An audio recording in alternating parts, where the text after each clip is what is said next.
Hello అండి, అందరికీ నమస్కారం. తెలంగాణ మున్సిపల్ కార్పొరేషన్ ఎన్నికల ప్రచారం కోసం ఆంధ్రప్రదేశ్ డిప్యూటీ సీఎం పవన్ కళ్యాణ్ ఈ నెల 7, 8 తేదీల్లో బీజేపీ అభ్యర్థులకి మద్దతుగా ప్రచారం చేయబోతా ఉన్నారు. జనసేన అధినేతగా ఎన్డీఏ కూటమిలో భాగస్వామి పక్షంగా ఆయన ఈ ప్రచారాన్ని నిర్వహించబోతా ఉన్నారు. ప్రధానంగా బీజేపీ ఆదిలాబాదు, కరీంనగర్, నిజామాబాద్ మీద బాగా ఫోకస్ చేసింది.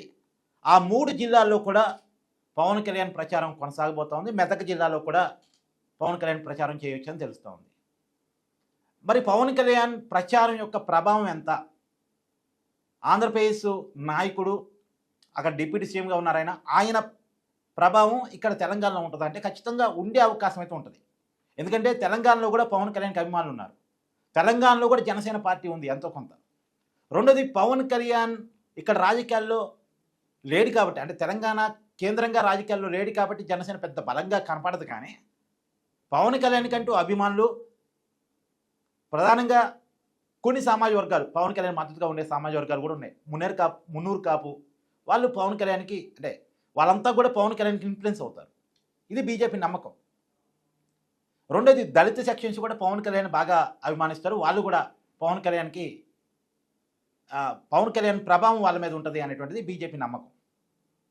అందుకనే ఆదిలాబాదు, నిజామాబాదు, కరీంనగర్ బీజేపీ బాగా ఫోకస్డ్గా పనిచేస్తున్న ఏరియాలు.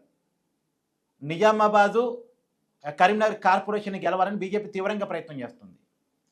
నిజామాబాదులో ఎంపీ అరవింద్ గట్టిగా ప్రయత్నం చేస్తున్నారు. అలాగే కరీంనగర్లో బండి సంజయ్ కేంద్ర మంత్రి, ఆయన గట్టిగా ప్రయత్నం చేస్తున్నారు. ఈ 2 కార్పొరేషన్ గెలవగలిగితే తెలంగాణలో బీజేపీ ఒక ప్రభావితమైనటువంటి శక్తిగా ఉంటుంది అనేటువంటిది వాళ్ళ నమ్మకం. రేపు జీహెచ్ఎంసీ ఎన్నికలు గెలవాలన్నా కానీ ఇప్పుడు అర్బన్లో బీజేపీ బలాన్ని చూపించుకోవాలి. అందరూ గతంలో మోడీ గారు పీకిన క్లాసు కూడా బీజేపీ నాయకుల మీద గట్టిగా పనిచేస్తుంది. గ్రామ పంచాయతీ ఎన్నికల మీద పెద్దగా దృష్టి లేకపోయినా ఇప్పుడు మున్సిపల్ కార్పొరేషన్ ఎన్నికల మీద మాత్రం గట్టిగా బీజేపీ దృష్టి పెట్టింది. బీజేపీని తీసేయటానికి లేదు. బీజేపీ వరంగల్ జిల్లాలో, కరీంనగర్ జిల్లాలో, నిజామాబాద్ జిల్లాలో, ఆదిలాబాద్ జిల్లాలో, రంగారెడ్డి, మెదక్ జిల్లాలో, ఈ మొత్తం 7 జిల్లాల్లో ప్రభావితమైనటువంటి పరిస్థితిలో ఉంది. ఖమ్మం, నల్గొండ తప్ప. ఈవెన్ దో జీహెచ్ఎంసీ ఎన్నికలు హైదరాబాద్లో కూడా ప్రభావితమైనటువంటి శక్తిగా బీజేపీ ఉంది.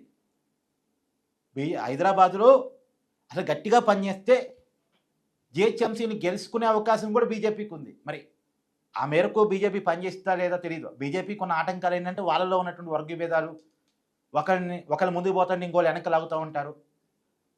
సో బీజేపీకి చాలా ప్లస్లు ఉన్నాయి, కానీ అంతే మైనస్లు ఉన్నాయి. వాళ్ళ నాయకులే వాళ్ళ మైనస్. ఇప్పుడు చూడండి, అసెంబ్లీ ఎన్నికల్లో వాళ్ళు 8 స్థానాలు గెలిస్తే పార్లమెంట్ ఎన్నికల్లో 8 పార్లమెంట్ స్థానాలు గెలిచారు. వాళ్ళు ఎలా గెలిచారు? పార్లమెంట్ ఎన్నికలు వచ్చేసరికి నరేంద్ర మోడీ నాయకత్వాన్ని తెలంగాణ ప్రజల్లో మెజార్టీ యాక్సెప్ట్ చేశారు. మరి దాన్ని ఎందుకు స్టాండర్డ్ ఓట్ బ్యాంక్గా బీజేపీ ఉంచుకోలేకపోతుంది? ఇప్పుడు జూబ్లీహిల్స్ ఉంది, జూబ్లీహిల్స్లో ఎన్నికలు చేస్తే బీజేపీ సీరియస్గా ఫోకస్డ్గా పనిచేయలే.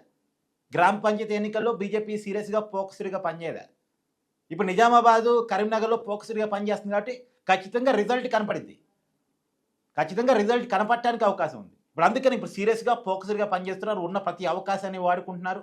అందుకనే పవన్ కళ్యాణ్ గారిని కూడా పిలుస్తున్నారు. మన నితిన్ నబీన్ గారిని వాళ్ళ పార్టీ నేషనల్ ప్రెసిడెంట్ పిలిచి ఒక సభ పెట్టారు. వాళ్ళు చాలా సీరియస్గా సభలు పెట్టడం కావచ్చు, జాతీయ నాయకత్వాన్ని ఇన్వాల్వ్ చేయడం కావచ్చు, క్రేజ్ ఉన్నటువంటి పవన్ కళ్యాణ్ ఇన్వాల్వ్ చేయడం, ప్రతి అవకాశాన్ని వాడుకుంటున్నారు. ఇప్పుడు పవన్ కళ్యాణ్ గారికి సినిమా క్రేజ్ ఉంది. సో దాన్ని మనం తెలంగాణలో వాడుకోవాలి. అందులో మున్నూరు కాపు పవన్ కళ్యాణ్ గారి మాటకి ఇన్ఫ్లుయెన్స్ అవుతారు కాబట్టి దాన్ని వాడుకోవాలి. ఆ మున్నూరు కాపులో నిజామాబాదు, కరీంనగర్లో చాలా ఎక్కువగా ఉన్నారు కాబట్టి ప్రతి దాన్ని మనం వాడుకొని ఖచ్చితంగా గెలవాలని చెప్పి బీజేపీ అనుకుంటుంది. 2023 అసెంబ్లీ ఎన్నికల సమయంలో కూడా బీజేపీ జనసేన పొత్తులోనే ముందుకెళ్ళాయి. అప్పటికే పవన్ కళ్యాణ్ ఎన్డీఏ కూటమిలో ఉన్నాడు కదా, వాళ్ళు కలిసే వెళ్ళారు అసెంబ్లీ ఎన్నికలకి. అయితే మేజర్గా బీజేపీ పోటీ చేసింది, కొన్ని చోట్ల మాత్రమే జనసేన పోటీ చేసింది.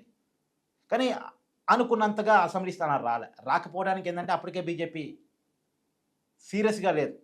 అంటే బండి సంజయ్ చేతుల్లో నుంచి అధ్యక్ష పగ్గాలు తీసి కిషన్ రెడ్డి గారికి ఎప్పుడైతే ఇచ్చారో బీజేపీ డౌన్ఫాల్ అయింది. అప్పుడు అసెంబ్లీ ఎన్నికలప్పుడు కాంగ్రెస్ వర్సెస్ బీఆర్ఎస్గా పొలిటికల్ ఫైట్ ఉంది. అంటే ముఖ్యమంత్రి పీఠం కాంగ్రెస్ దా, బీఆర్ఎస్ దా అన్నప్పుడు ప్రజలు కాంగ్రెస్ని ఎంచుకున్నారు బీఆర్ఎస్ మీద కోపంతో.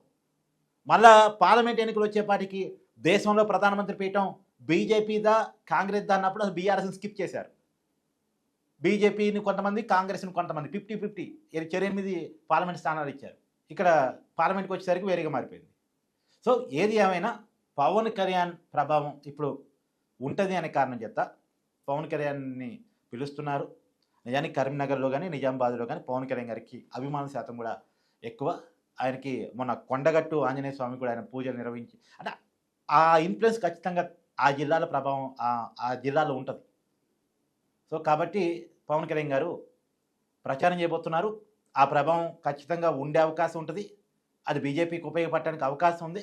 మరి ఏ మేరకు ఉపయోగపడిద్ది రియాలిటీలో అనేది మాత్రం మనం 13వ తారీఖు చూడాలి.